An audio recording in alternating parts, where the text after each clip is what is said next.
Hey everybody, Mark Herman, aka LA Bengal fan on Twitter, repping the Bengals for the AFC Northerners here. I'm not going to spend a lot of time recapping the Bear game other than to say it was the first time ever that I posted a post-game comment while there was still 9 minutes left in the game. That's how disappointing that performance was. I felt like the team quit on me, so I had no trouble quitting on that game.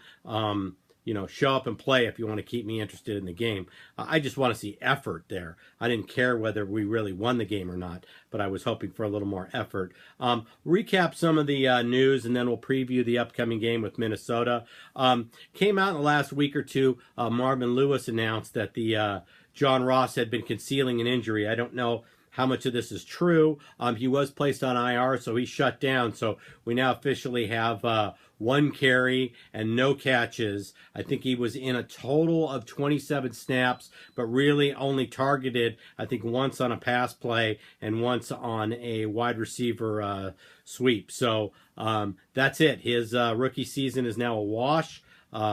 When you think about it, what a waste of a top 10 pick. If he really did conceal that injury, or we knew about the injury, I mean, we could have had O.J. Howard. We could have had tons of help, offensive line help, linebacker help. Just a real shame that we blew a top 10 pick. At least that's what it looks like now. We'll see how he pans out. Maybe under a new coaching staff, he turns out to be a legit wide receiver next year. One can only hope, but certainly his career hasn't started out the way we would have hoped for a top 10 pick.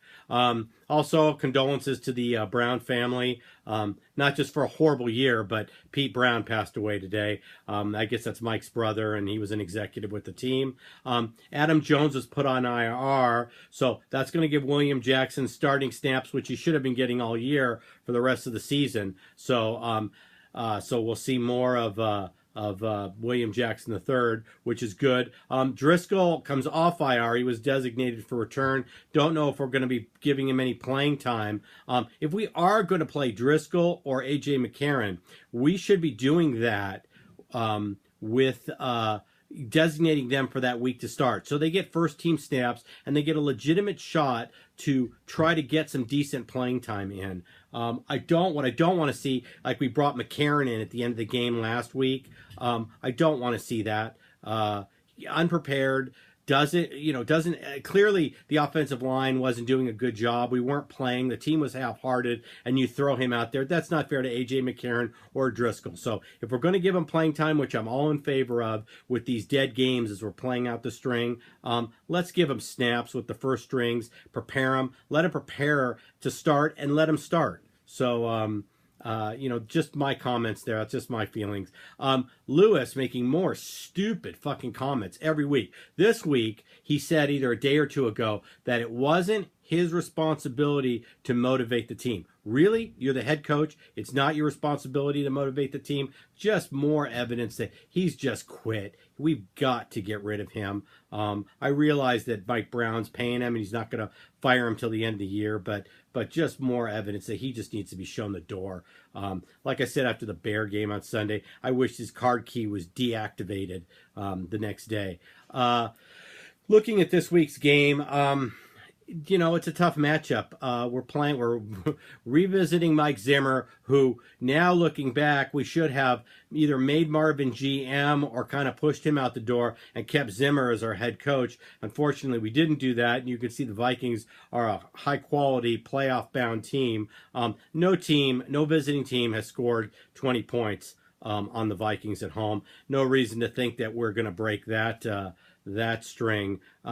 We don't know if Mixon's out of concussion protocol yet. We don't know if Tez is going to be back. So there's really, and the Vikings now with the Wentz injury and everything, they're trying to secure the number 1 seed, at least a first round bye, if not the number 1 seed. So no reason to think that we're not just going to get run over this weekend. It was good to see Glasgow and Billings and Evans get playing time. Hopefully we'll see more of that. I don't expect to win this game, but what I would like to see is a little more heart and effort by our team this week. So that's really kind of what we're looking for. Don't mind seeing the bench players. Don't really care if we win. Would rather get a top 10 pick, but I would like to us see like we at least are trying and show some kind of heart and and some kind of coaching support. I don't know if we're going to see that at all, but that's where we're at going into this week. Like I said, we're just playing out the string. So let's turn this into some positive time for the rest of the season. So that's where we're at. Shout outs to Ace Boogie. I don't know if he's going to do another show this year, but I communicate with him, and I just want to say a shout out to him. Also, if you want to check out our, we had a preview with our Baltimore and Steeler guy.